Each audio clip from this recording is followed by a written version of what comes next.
Welcome to Falcons Central Radio Show on the Pro Football Central Radio Network. I'm Aaron Freeman, joined by my co-host Scott Karasik. This week we have another guest on our show, Dave Choate of the Falcoholic. Holy shit, he's real. I am real. I am real. You may recognize Dave's voice. It sounds exactly like Thomas Dimitroff's, but I think Dave's a lot more popular than Thomas Dimitroff right now. So At the moment, yeah, at the moment. But I still am focused on the process. Well, how about finding us a pass rusher?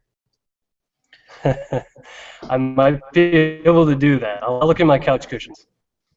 On this week's show, we'll talk about the Falcons' Week 4 loss to the Minnesota Vikings. We'll talk about their Week 5 matchup coming up against the New York Giants. And, of course, we'll answer your mailbag questions at the end of the show. But first, we'll get to some of the big news that happened today in Falcons land. And the Falcons made about 62 roster moves today. Big news, obviously, was with their injuries. They put 3 guys on IR, 2 of them on long-term IR, which I guess now we have to make that distinction. Joe Hawley and Lamar Holmes, they're done for the year. William Moore is on short-term IR, so he's out 8 weeks. He'll be back hopefully in Week 13, and we'll finish the season with the Falcons strong. We'll see, but for the time being, basically, the Falcons lost 3 pretty good players. I'm sure Scott and I can debate on how good a player Lamar Holmes was, but no debate on Joe Hawley and William Moore being excellent Falcons. To make room for them on the roster, the Falcons added Sean Baker and Harlan Gunn from the practice squad and picked up former Jacksonville Jaguars Cameron Bradfield. They signed Kamario McFadden and Adam Raplogo to the practice squad to replace Baker and Gunn, and they worked out a whole bunch of veteran players that are on the street for a reason. And that's there. Yeah. So, Dave, let's get your thoughts on today's roster decisions. You know, it's I had Joe Hawley was going to be out for the year. I think we all kind of thought that after we saw the way he went down in that game. To see William Moore, out for basically half the season, to see Lamar Holmes go out for the season, that's bad news. I think this line can still be pretty decent, assuming Justin Blaylock's not on for a long time, but it's not great. This is not how I wanted to see Harlan Gunn back on the active roster, even though I'm happy he's there. So obviously weakens the offensive line. Really kind of screws the Falcons over in coverage with William Moore out for a while. So there's just not a lot of good news today. Yeah. That's about my thoughts on this one. Yeah. You lose the brawler in the middle. You lose, William Moore, and then you lose Lamar Holmes, who on one side of his game has improved to above average, and on the other side might still be the worst in the league, but that's okay. Are still getting around him, and that's all that really matters. Yeah. And now he's gone. Yeah. Well, I guess the positive, if there's any positive spin on these injuries, is, Holmes was improved, but it's not as if he was lighting the world on fire. So the drop-off at right tackle probably won't be huge, regardless of whether Karimi or Schrader starts for the team. The big concern is Hawley. The drop-off from Hawley to Peter Kahns, who's likely going to replace him, is pretty big. If Peter Kahns is the same player that he has been the last 2+ seasons, and in the spot starts or the spot playing time he got the last 2 weeks, he hasn't looked like he's a whole lot better.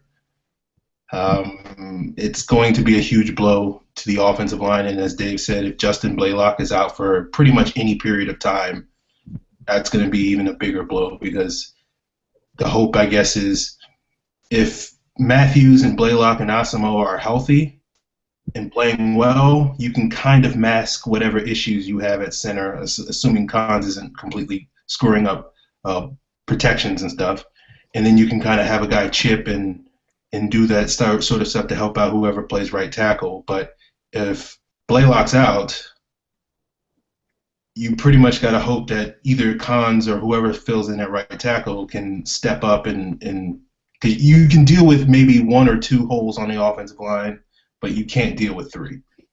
Well, I think Karimi isn't that much of a drop-off from Holmes. I mean, I wasn't a fan of what Karimi was doing when they were rotating him in, because I believe with offensive line it's all about chemistry, and you got to keep the same guys in all game. Otherwise, you're wasting time. But I do think that Karimi, I'm going to put it this way. He was a first-round pick. At Wisconsin, he looked like he was a world beater. If he can look half as good as he did at Wisconsin, Atlanta will have an upgrade, even from Lamar Holmes, improved play at right tackle. If he can go through the rest of the year allowing, one or two hits every 4 games, you've got the right tackle you needed right there. And then I think Cons, again, like you were saying, as long as Blaylock and Asamoah are there to protect him, he could at least look average or below average to serviceable level. That's all he's really got to be is serviceable. Just be a speed bump. Be a speed bump and then let Blaylock clock him kind of thing. Pretty much. And if there's a blitz on a linebacker, if you can't handle that, you don't deserve to play center in the NFL. You can always pull Cons out and put Gunn back in anyway. Yeah. I think the positive thing is, I think from a skill set standpoint, Holly and Gunn are they got similar size. They're both very aggressive. They're guys that make up for the fact that they're not the biggest or strongest guys with being overly aggressive. We know Joe Hawley has the nickname Joe Brawley. I'm sure we got to come up with a nickname for Hall and Gunn. But it's, the concern is that Gunn basically played pretty much the entire preseason and pretty much the last 2 preseasons at guard. He got a little bit of work at center. We know he can play it, but it's a big leap to all of a sudden be forced into the starting lineup, week 5, week 6 of the NFL season, and being asked to do all the things that a starting center is supposed to do, which is a lot of mental things as opposed to just being, physical. And I guess that's the concern, especially if Blaylock's out, because then you can't really mask those issues. Well, I think Gunn could be pretty solid at left guard if need be. I'm not as worried about him there. I honestly think there's a lot of stuff that translates from guard to center. I was talking with Duke Manyweather, who's a offensive line specialist, if you will. He trains a lot of guys with LaCharles Bentley at the O-line World School during the offseason. And he was telling me that a lot of the guys that they get that are guards or tackles that they are trying to convert and show center capabilities with, he goes, they've already got the technique for blocking down. They've already got a lot of it. It's just balancing it out to where they're comfortable basically going straight back or either way, as opposed to, a left tackle moving to center. He's so used to going left that anytime he's got to go right, he's going to feel awkward. Mm-hmm. Where with a guard, a lot of times most guards are trained to play either side, so it doesn't really matter on that. With the guard, he just has to train him how to sit in the middle of everybody. And I think that's why Gunn's going to be okay at center if they need to put him there. Is he's trained at left, he's trained at right, he can do both effectively. I think honestly, if you've got a real issue at center and Cons just isn't holding up, pull him for Gunn. Yeah, I agree. I'm kind of interested in your take on. Sorry. Go ahead.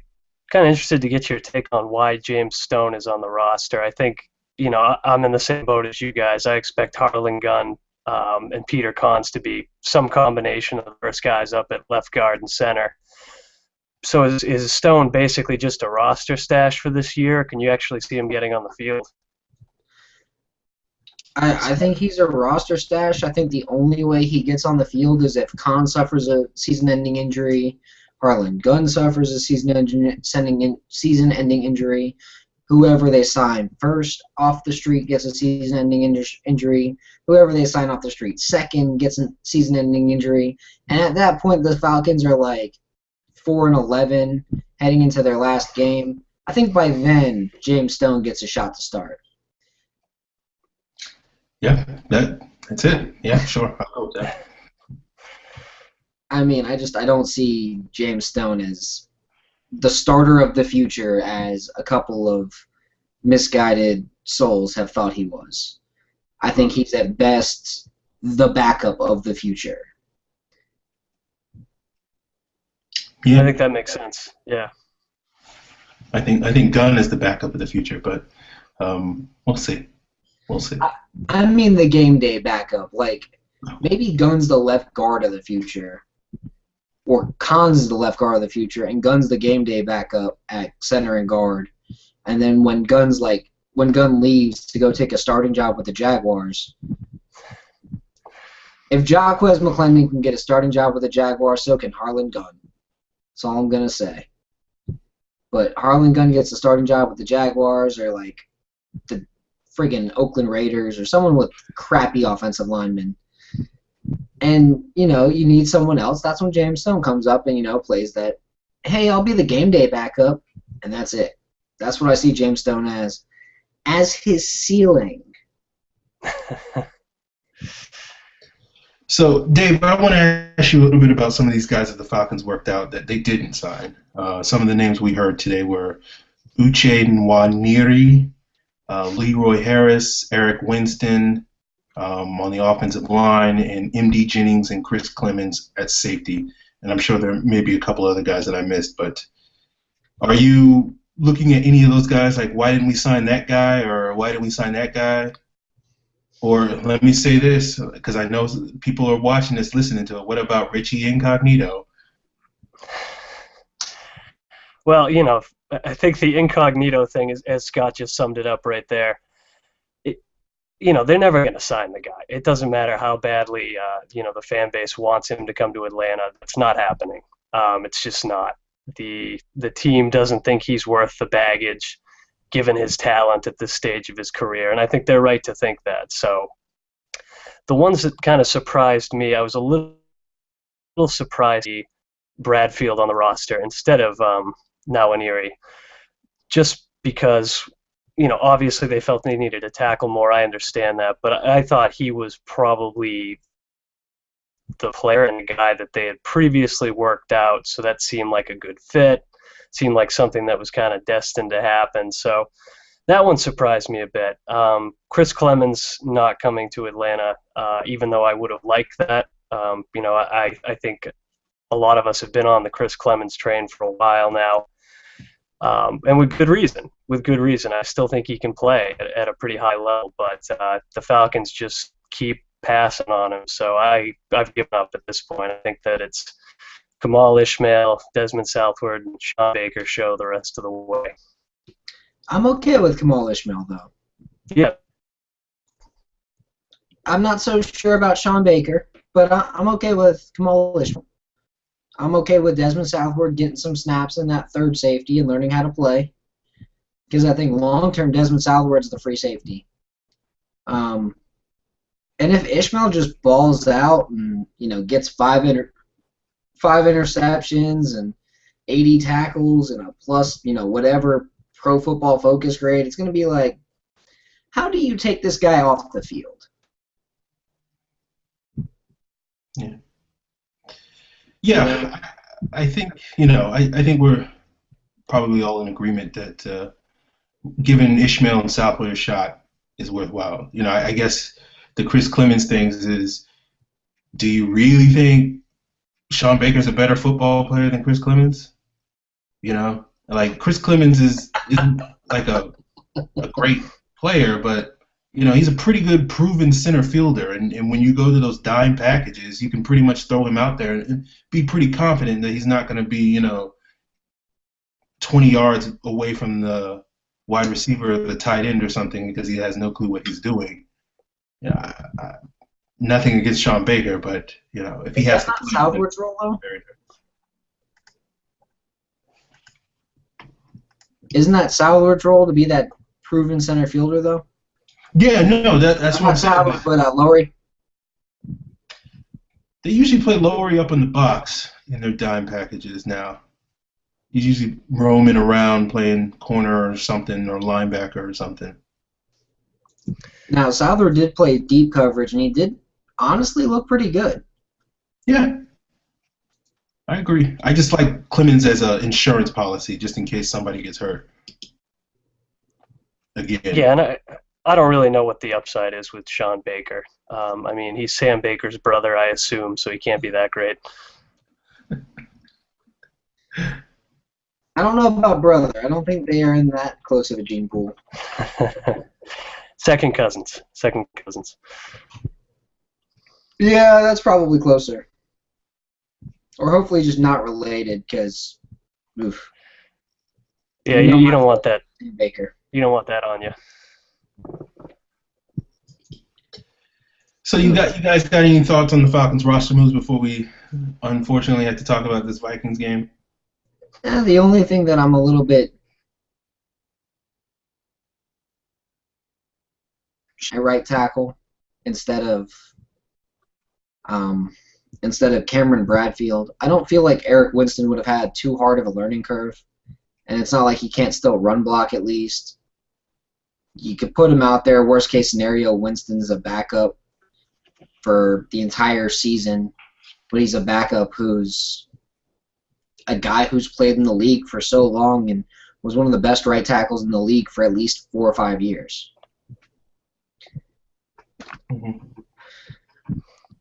Yeah, I tend to agree with that. I think that the Bradfield signing confused me a little bit, especially because, this team has opened themselves up to a lot of criticism about taking every Jacksonville Jaguar cast off in the world and adding him to the roster. And you take a guy who got cut from the Jaguars for allowing 4 sacks in a game, and that's, it's not going to make a lot of people happy any way you slice it. Winston probably would have been the safer choice.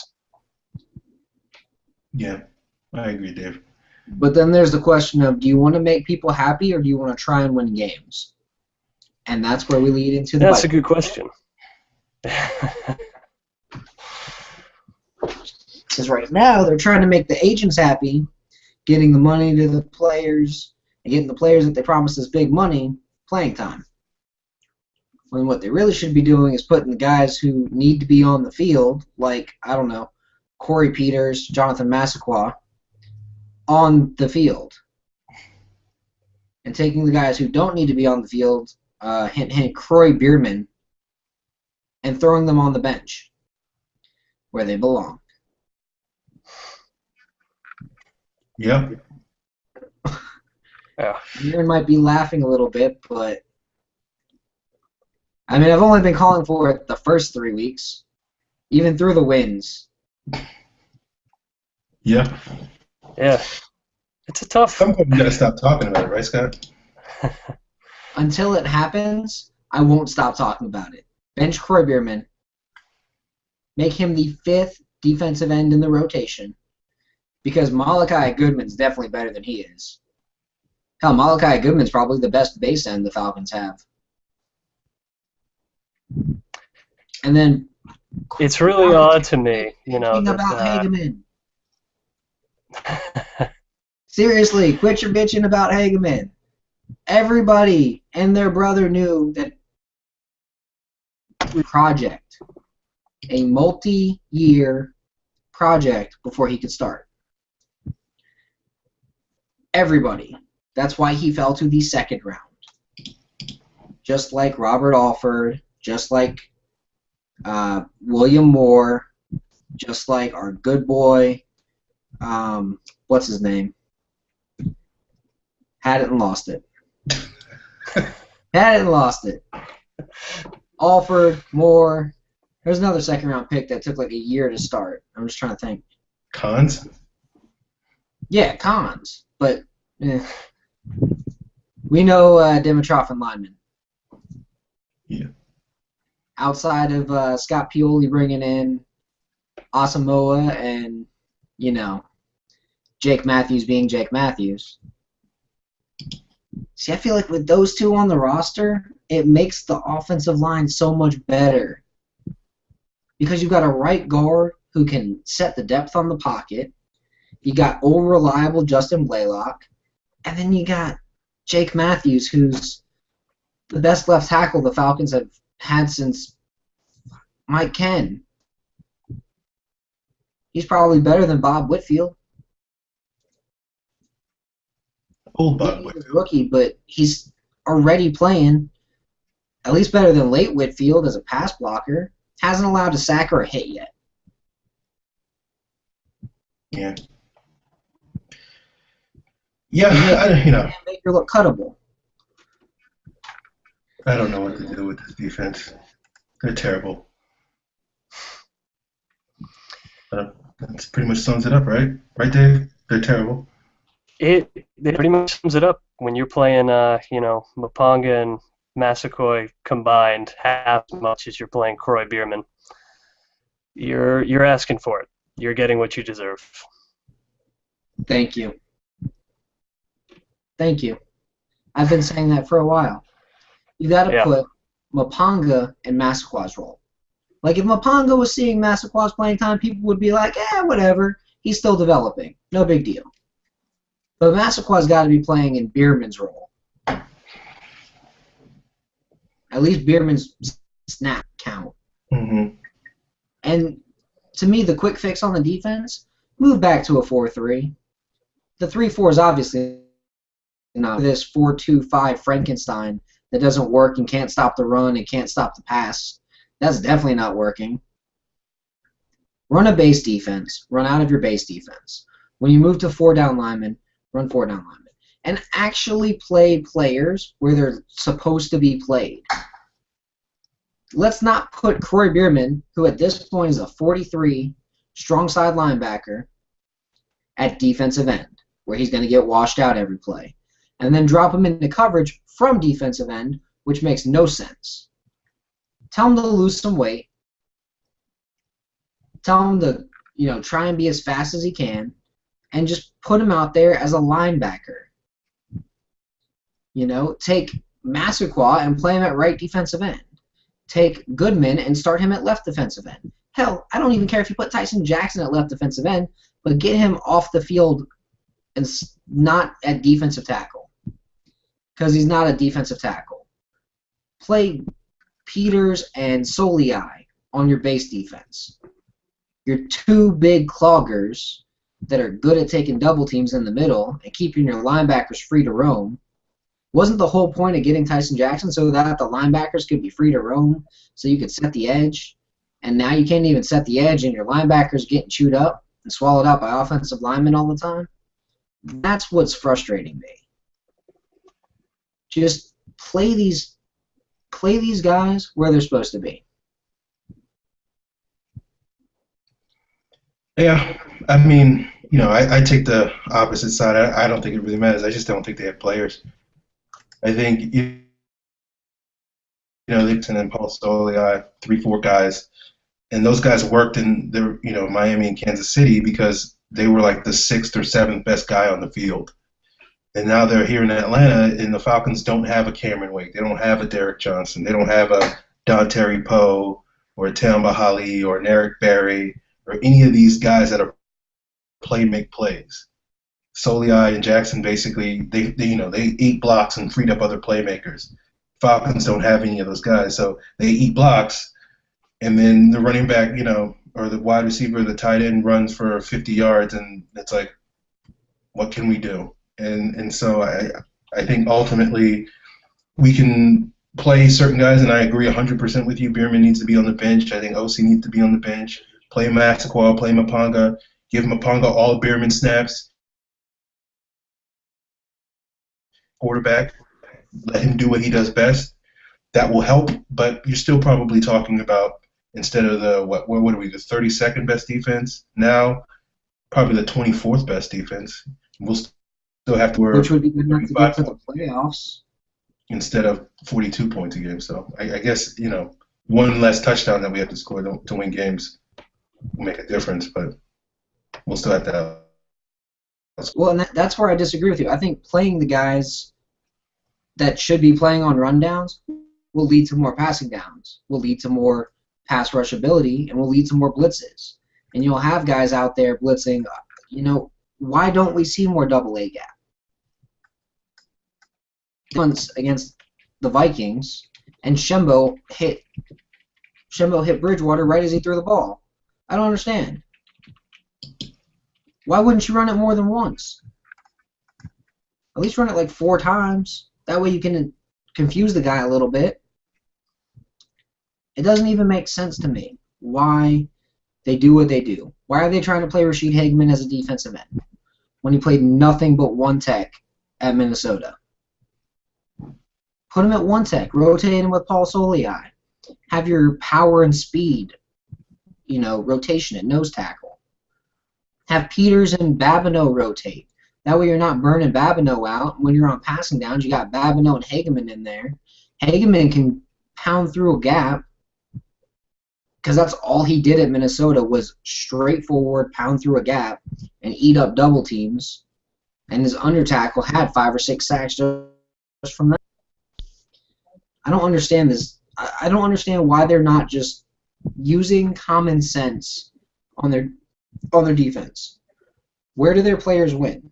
Hageman at 1 tech, Peters at 3, Soliai at 1, Tyson Jackson at 5 and 6, Malachi Goodman at 5 and 6. Play these guys in the spots that they're good at playing. Jonathan Babineau is not a defensive end, especially not in a 4-man front, especially not where he's playing out in the 7 and 8 tech, out in fucking space. That's not his role. That's not his strength. He's a 6'2", 280-pound destroyer that you've got to send through the B gap every play. You'd have a happier Aaron Freeman because Jonathan Babineau would probably have 10 sacks this year. You'd have a happier entire Atlanta Falcons fan base because the run defense would somewhat look good. I don't know. I feel like if you played the guys in the right spots, the defense would look amazing.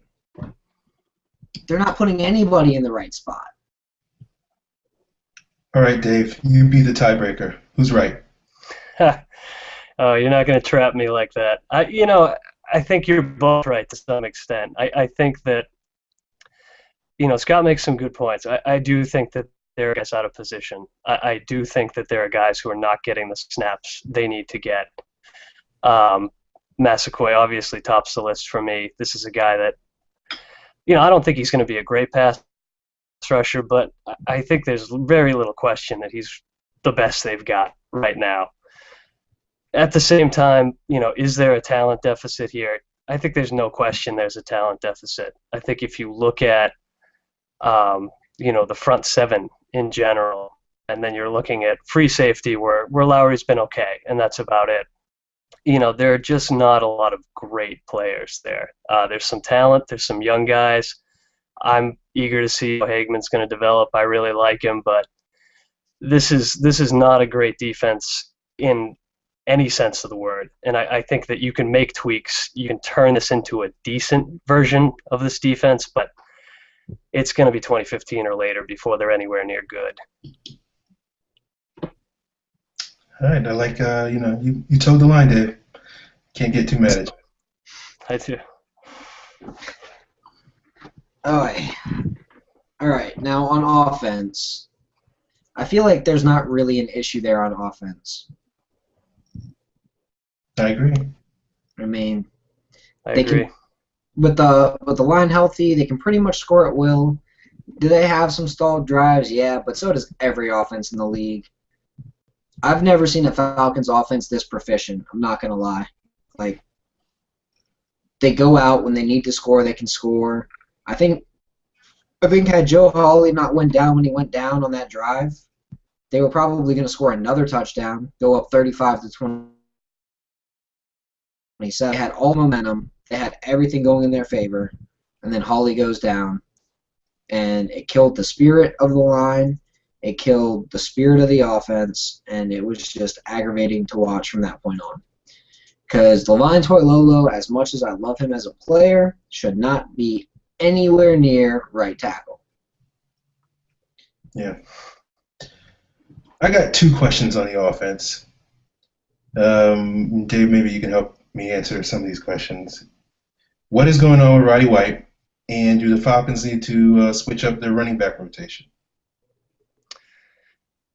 Both good questions. With Roddy White, I hate to say it, but I'm kind of thinking it's just age and injuries starting to catch up with the guy. He just doesn't. He's still capable of having those Roddy moments. I still think he's a quality receiver, but he's not the Roddy White of old. And I think that every time he tweaks a hamstring, that's something going on with his ankle. It's just taking a little bit more off his fastball. And, he just, for many reasons, I think not all his fault, that was just not working in the Vikings game.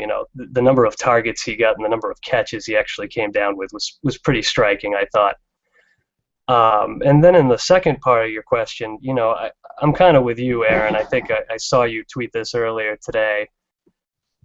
Steven Jackson's doing a pretty good job out there. I think it's good for him to soak up, a healthy majority of the carries, and then you turn things over. Antoine Smith is so useful, on those limited snaps because he can do so much ball.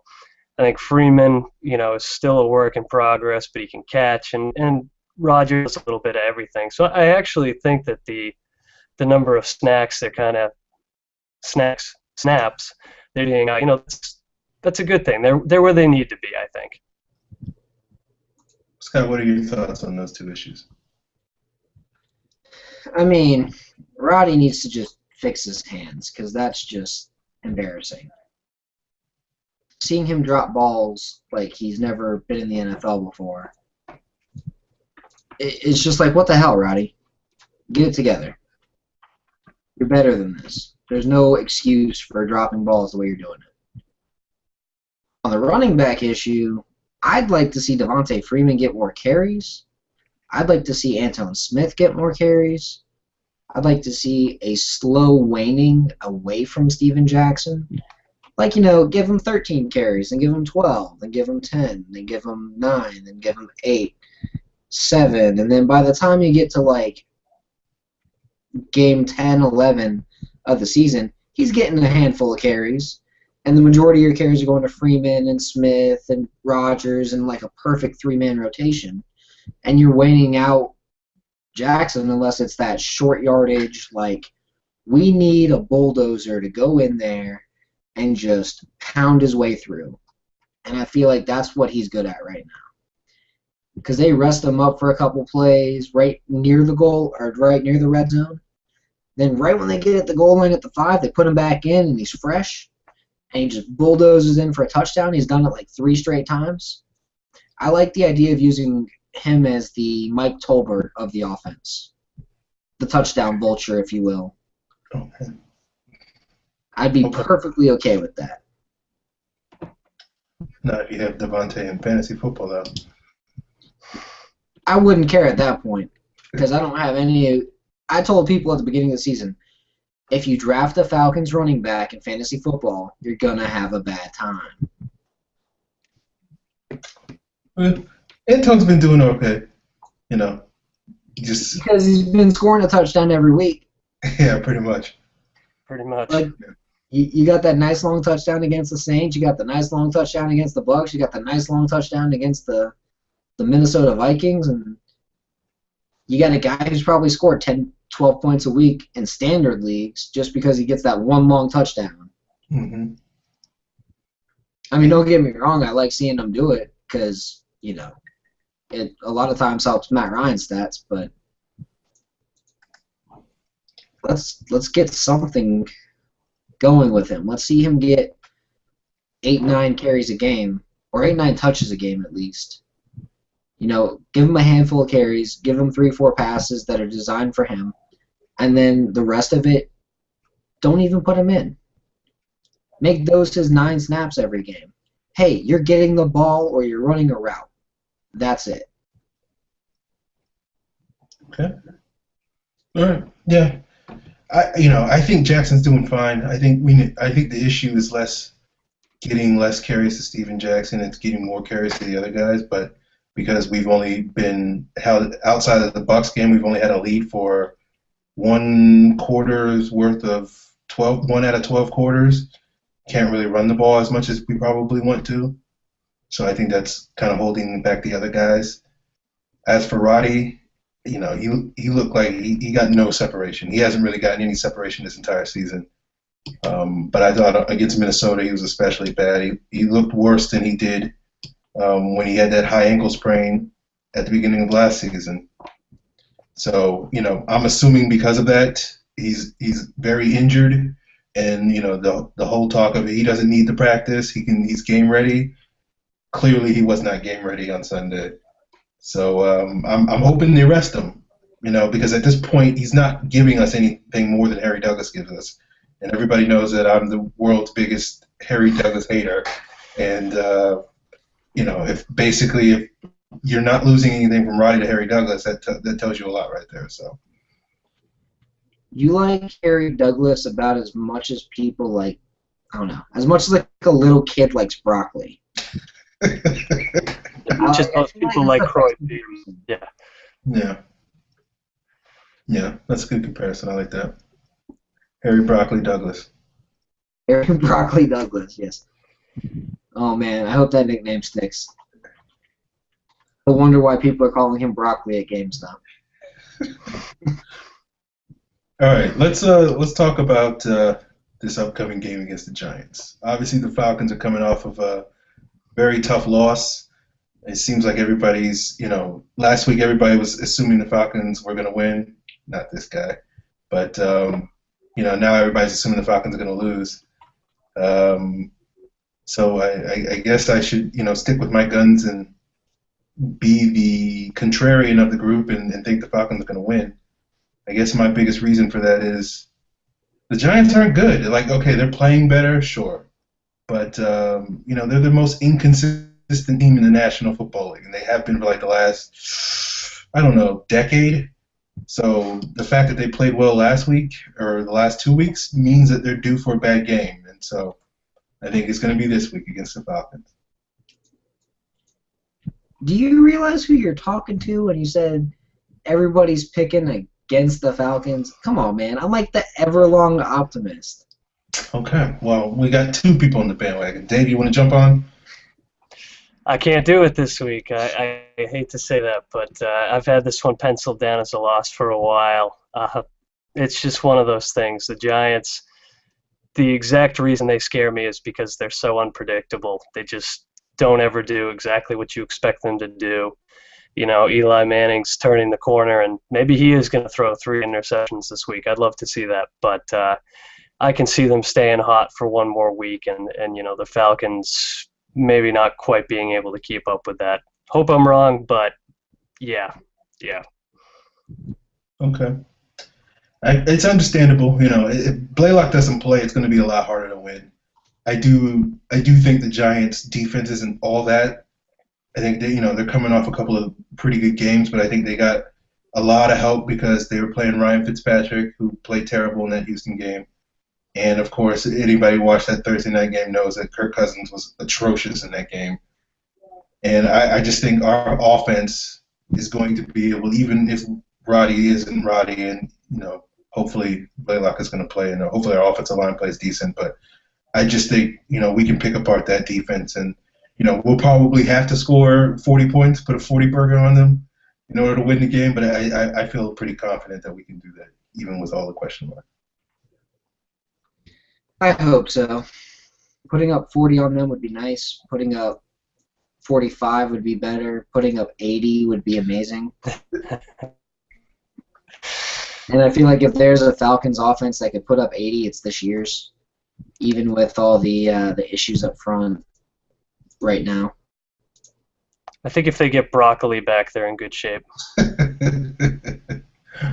I think Broccoli might surprise some people this week, Yeah. Might surprise Aaron this week, I should say. I'm going to be a fan of Broccoli this week because we need him.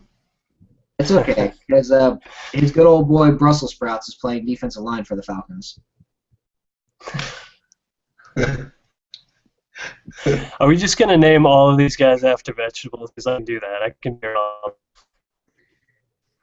I mean, Tyson Jackson is like Brussels sprouts. You get them, you kind of look at them, they're kind of funny looking, so you're like, yeah, I'll try one. and then you try it and you're like, this is awful. Why did I put this thing in my mouth? So Oh man, I'm not touching that one. Tyson Jackson is Brussels sprouts, and what's Corey Bierman? Kale. The superfood? Superfood that nobody actually likes, yeah. Okay. It's going to do something, but all it does is make you get pissed off because you're constipated. It's basically my view on kale. Okay. Well, we know that Scott's dietary habits. No, I don't eat kale. It's disgusting. It tastes awful. It is awful. I wouldn't recommend it to my worst enemy. So, other than vegetables, I guess the two issues that concern me against the Giants, and particularly the defense, because those are where the big questions are. It's going to be Robert McClain versus Victor Cruz. McClain did not have a good day against Greg Jennings. The positive, I guess, for McClain is Victor Cruz can't catch a cold, but he's still pretty fast. So when he does, rarely, the few times he catches the ball, that's not a good recipe for success. And, this Larry Donnell guy who basically came alive against the Redskins and absolutely obliterated, the their red zone defense. And, the Falcons' historic issues with covering tight ends, those two areas concern me mostly with the Giants. What are you guys' thoughts on those two things? Yeah, covering a tight end is probably a bad situation for Atlanta right now, but I'd be okay with. I don't know. I feel like I'm more comfortable with them trying to cover Larry Donnell than I am with them trying to cover Victor Cruz, because I don't trust your boy, Mr. Dwight Lowery, and the secondary to play that center field and really keep the top on the lid. I just don't see it. Larry Donnell might be okay, might be good, might be great. I need to watch a little bit more film on him. I'm not really 100% sure how to evaluate him because he's a unique player. That's the best way I to put it. He's a different kind of player than what we've seen for a while. Dave, what are your thoughts? Well, if you can run over anybody in open space, or if you can get around anybody in open space, you concern me at this point, because I think what we've seen time and time again, anybody who's got a little bit of room to operate on this defense, we're seeing missed tackles, we're seeing guys who can't quite angle, so forth and so on. So for that reason, I'm a little bit concerned about Donnell because he's a big guy. He's a little bit tough to bring down. But I am, like both of you, more concerned with Victor Cruz because, yeah, if he happens to get his hands on a ball, he could take that to the house, and it wouldn't surprise me in the slightest. So, I'd almost favor switching matchups around a little bit so you can get somebody who is not Robert McClain on Victor Cruz for stretches of the game. I like the idea of having Desmond Trufant follow Cruz.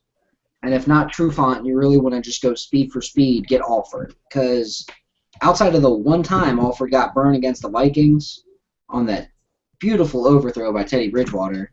Beautiful. It was great. I loved it. Teddy Bridgewater threw it 80 yards, and the player only went 65. So let's force those. If you can force low percentage passes like that, I'm okay with that. Those are the kind of passes that hit once every 4 times, especially for a rookie quarterback in his first start. Those are the passes you want him to throw. You don't want him to take that underneath easy stuff and then let his receivers do all the work. That's how they're going to destroy you. And with Eli Manning's not going to be great. You make Eli Manning throw the ball past 15 yards, you might be able to get 4 or 5 interceptions. Yeah. What do you guys think of OC playing his former team? Historically, guys, as we saw last week again with Steve Smith, And, if you're an old school Falcon fan, you might remember a guy by the name of Chuck Wiley, who, for the 2 games we played the Panthers, he would beast. The other 14 games, he would disappear. You think OC will, step up his game playing his former team this week? I fucking hope so. Well, there it is. I think he's got to get enough snaps to actually do something first. And I think one of the things that, OC has talked about is being that specialist. It's tough to get into that rhythm. I think he's going to be out for blood, but, if he's only on the field for 15 snaps, I'm not sure he's going to get more than a drop or two. Hey, if his drop or two are Eli Manning with his face in the ground twice, give me that. I'm okay with it. Yeah. That's 2 more sacks than what he's got now. Yep. All right, guys, we got like 7,000 mailbag questions. You want to get into those? We probably should, so they don't feel neglected. All right. All right. Ben Gracebrook asks, will the coaches get a free pass again because of these injuries? No. And nor should they. If they can't figure out how to coach around injuries by now, they don't deserve to coach in the National Football League. Honestly, I'm at a point where I'm saying fire them all anyway, but that's just because I'm frustrated with them using the players on defense just utterly stupidly. Like, again, let's use a defensive tackle who's always played defensive tackle at right end where he can't get the leverage or the edge on the...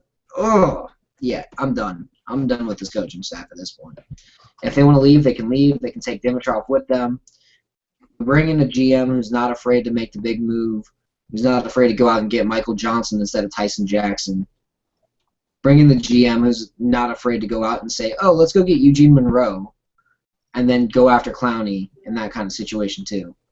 Just give me somebody who's not afraid to go out there and make the team better. Because right now, I hate to say it, but this is looking like a same old Falcons situation.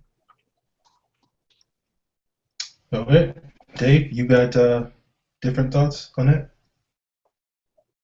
I'm pretty much in the same boat. The thing I would say is this coaching staff, I think, is going to be evaluated on not so much the final record as how they have this team playing. And I think that, if in week 17 we look back and we see that they've played the same way they played against the Vikings all year long, they could be down to Croy Bierman at all 11 positions on defense. And if Croy Bierman isn't playing motivated, quality football, then they're fired. I really think that's what it's going to come down to. So I think, if you really want the coaching staff to be gone, I think you're rooting for not more injuries, not less injuries, but, the team to continue to play like they're playing. Yeah. Yeah, it feels like the Jim Moore Falcons.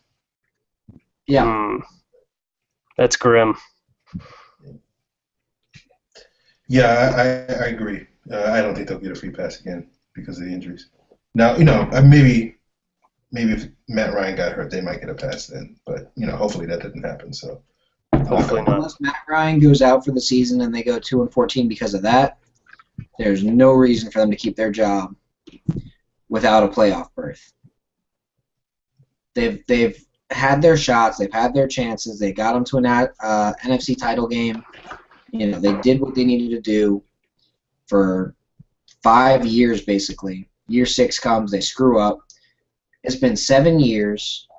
You haven't seen the long-term playoff success that you want to see. Yeah, you got to get there first.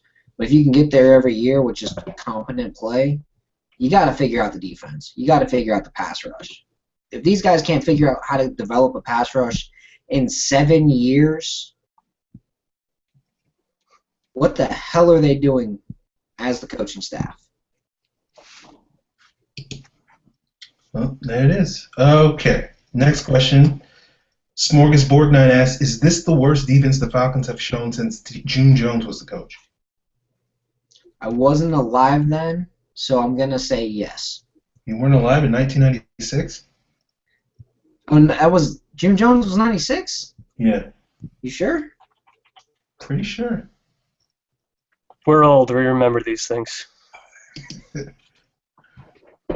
Oh, you're right. 94 to 96. I thought Dan Reeves started a year beforehand. My bad. I was alive then. I was like 5, so I don't remember those years. I remember rooting for a team that wasn't very good, and that's about all I can remember. Do you remember the June Jones era? Yeah, I think I'm going to need to see a full season of this kind of ineptitude before I say, it's on the same part of June Jones defense. Those are charged words we're throwing around. Yeah, I would say that, through the first month, this is probably like the worst month of defense I've seen from this team in a very, very long time, probably since June Jones. But I'm hoping, the coaches will be challenging manhoods this week and for the rest of the season, and guys will start to play a little bit better, play a little bit more like what they played in the second half than they did in the first half when they didn't stop anybody. But we'll see. It's getting there. It's getting there. All right. Our good friend Jim asks, looking at 2015 salaries, dead money, guesses on the off-season cuts. Wow, have we really gotten that far this season? Are we giving up on this year already? Well, considering that I guess you could say I'm the cap guy on the show. Okay. The guys that I would suggest, Steven Jackson, $3.75 million salary. Tires are falling off the cart at this point. I just say let him go. Sam Baker, next year you can cut him and save $4.5 million that year. Cut him with post-June 1st designation. Save $4.5 million that year. Save money in the future years and get him off the roster. Clear that headache off. So you're looking at about $8-9 million right there. The next name that I would say, honestly, that's basically it. Sam Baker and Steven Jackson, maybe Justin Blaylock. But then that means you got to go out and draft a guard and all that. Now, if it's a new GM, Blaylock's gone, Baker's gone. I think Tyson Jackson will be gone. At that point, you probably got 4 guys that are probably going to be gone when you look at the roster. You got those 3, and then Harry Douglas will probably be gone with a new GM, with a new head coach. Because Harry Douglas for $3.5 million just financially doesn't make sense. I'd add one guy to your list. Peter Kahns, he'll be gone too. That's a talent thing, though, not a cap thing. Okay, well. This guy sounds like he's asking about cap cuts. Okay, well, anything that gets Peter Kahns off the roster is good for the cap, so I'll go with that. Dave, you got any other people that you think might be on the bubble? Just because, I want the fans to like me, I say they re-sign Croy Bierman and Okay. But otherwise, I agree. Just to cut him? Yeah, why not? Okay. So like the Parade Jerry thing this year. Basically, yeah. Parade Jerry didn't give us the pleasure of cutting him because he retired. For reasons unclear. He knew he wasn't making the roster. I'll put it that way. Well, all right. Justin Davis has I guess him and Jim are in the same boat because he asked, "Are we done?" Assuming he's talking about this season. Last I checked, the Falcons are leading the NFC South.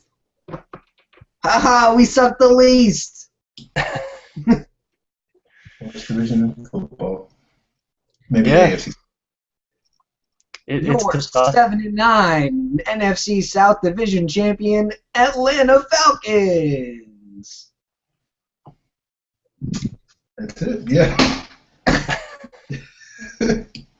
At I this don't think you point, can add anything that's to it. realistic. Yeah. I don't think we're done. I think we're gonna have some challenges that we got to get through, but I think we'll be. I still think we can get at least if we can just get through this road stretch and win maybe 3 out of these next 5 games or 2 out of these next 5 games, and then by the time Willie Moe's coming back, and hopefully the offensive line we would have at least stabilized. Whatever they will be, they will be. I still think we got a shot. If we got a whole bunch of home games down the stretch.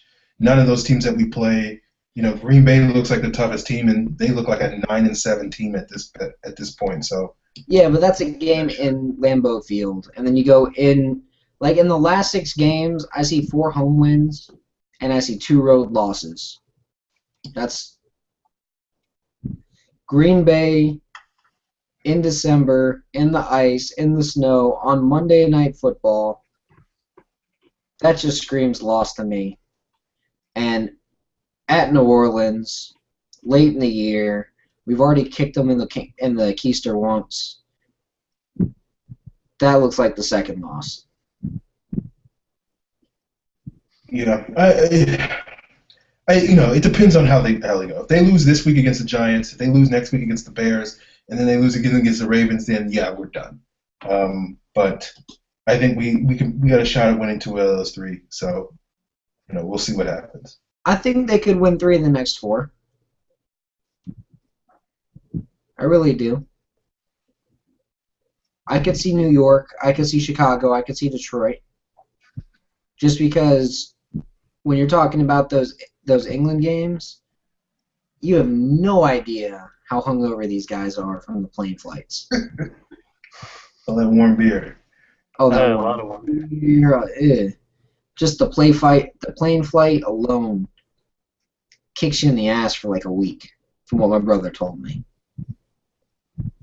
So, hey, what are your thoughts on are we done? I don't think we're anywhere close to done. I think, I said 9-7 before the season. I'm not ready to quit on that yet. I think the way I'm looking at the schedule has changed a little bit, just given what I know about the Falcons, given what I know about other teams. But I think it's still within reach. And, like Scott said, I don't think you have to be very good to win the NFC South yet this year anyway. So, I'm not even close to ready to give up. And I think that, it looks tough right now, but you're 4 games in. It's, quit earlier every year. Let's not do it. Okay. Yeah, these aren't the June Jones Falcons when the season's over by week 4. So. Yep. All right. Roger Green asks, why is life such a bitch? Because God hates the Falcons. There it is. No, there is what's the word? There's an existential reason out there, and we've got to experience pain so that we understand what the ultimate joy is. If losing to the Vikings, the way that the team lost to the Vikings, is the way we've got to experience pain, so that when that magical Super Bowl ever happens, we know what that ultimate joy feels like. If that's what it takes, I'll take it. True fans stick with their team through the good, through the bad, everything. Yep. Yeah. If you've been a Falcon fan for more than 10 years, then you definitely have stuck with the team through a lot of bad. So. Yeah. Yeah. Yeah. The Vic years. Mainly that Vic fiasco. Yeah. Dan Reeves basically telling Arthur Blank to eat one fiasco. The Jim Mora getting fired because he wanted to go to Washington fiasco. The Bobby Petrino, we still want his head on the stake for that because we don't forgive fiasco. The Mike Smith is such a weird dude who has no business running a football team fiasco. It's tough being a Falcons fan. And then rounding second base, and then you can't slide home because you lose on your way to third. that kind of fiasco every year in the playoffs. First base, show up for opening game. Second base, get to the playoffs. Playoff win that gets you to the Super Bowl. Home plate's winning the Super Bowl. You ain't getting to the Super Bowl anytime soon if you can't get around third. Yeah. All right, we got a couple of questions from Dave Kent. He asks, TD is blamed for the defense being garbage. Pass rush can cover up a lot of deficiencies, and he hasn't drafted a defensive lineman in the first round other than Purray Jerry. Do you agree that Thomas Dimitroff needs to get fired? I'm moving in that direction, which is strong words for me to say. It is. I like Thomas Dimitroff. I like how he's been building the team, but completely neglecting something as glaring as pass rush, and then not at least smacking Smitty upside the head and going, "You idiot, you're playing a strong side linebacker and a defensive tackle, a defensive end, and you're expecting us to get to the quarterback? Why can't you fix this?" At least not doing something like that. That to me says that he needs to get fired because he's not at least forcing his coach to reevaluate what he's doing on the field. And then looking at the third game and saying, hey, we had a pass rush there. This is what worked. And then going to the fourth game and changing everything that worked and stop doing everything that works? I don't understand. Yeah, it was the Bucs, but it was working. It's like a preseason game. Against the Jaguars, the interior blitzing worked. Yeah, it's the Jaguars. But if it works, try it against a better team. What the hell is going to happen if you fail? You got guys blocked out the line? Big deal. What happens if it works? You got pressure on the quarterback. Okay. Dave, what are your thoughts? I think it's one of those things that if you're going to fire him, you're going to fire him because he has neglected specific parts of this team for a long time. I think the pass rush being the most glaring, and it's still glaring. It still hasn't really been addressed. But I think that, should Tom Dimitroff be fired? I'm not quite ready to go there yet. But I also do think that maybe the writing's on the wall because some of the guys he's drafted that could potentially bail him out are guys who aren't going to be productive until 2015 and beyond. So I think we're getting there. Yeah. I think the case for Thomas Dimitroff and whether he needs to get fired, we'll see at the end of it. We'll talk about that in December or January or whenever. But basically, if Peter Kahns and Kamal Ishmael and all these guys that now need to step up and play roles fall flat on their faces, it's going to be very hard for him to make the case that he deserves to keep his job because some of these areas, pass rush being one of them, Kahns, why is he on the team? They ignored safety depth all summer. Some of these moves don't end up, you can't sit there and say, haha, I told you so in a couple of weeks. It's going to be pretty tough sledding for him going forward. Let's hope it's me saying, haha, I told you so, and not you, though, Aaron. Because as we know, anytime that I'm right, it's probably good for the Falcons. Anytime you're right, it's probably bad for the Falcons. Pretty much. That's how it goes. And if Peter Kahns can step up to average because he's surrounded by decent players, that's all we need. Yeah. Because if he's average, I think above average is the other three spots, the right guard, the left tackle, the left guard. And then at right tackle, Karimi, he could be average too. Because then as a collective unit, they're above average. And as Dave Choate said, starting the season, as long as his offensive line as a whole is average, they'll be good for the Falcons. And the Falcons And it will have has a good been. year. And that was one of the big things that I agreed with. You just made it very eloquent and straight to the point. Well, thank you. All right. We got one more from Dave Kent. He asked, do the Falcons have the worst defense in the NFL? I rebut with, have you seen some of the other teams in the NFL play? There are some teams that are a good bit worse. Like Jacksonville, like Tampa Bay. New Orleans ain't too good either. Let's be honest here. Tennessee, they ain't doing any real damage on defense either. Denver allows a lot of yards. A lot of yards through the air. Cleveland allows a lot of yards, period. I mean, is Atlanta one of the worst defenses right now? Oh, easily. Are they 32nd? Probably not. They're probably closer to like 29th. Okay. Good old 29. They're not the absolute worst, but they are pretty sorry at this point. Yeah, they're in the conversation. They're in the conversation. They're just not. They're not the absolute worst, because I think Jacksonville and pretty much every metric across the board is a worse defense than the Falcons. Specifically scoring defense, because they've been allowing nearly 40 points a game. Yes, they have. I wish they were on the Falcons, because they could really use a good just mollywhopping against somebody. It's an excellent word choice. All right. Dave, are we the worst defense in the NFL? No.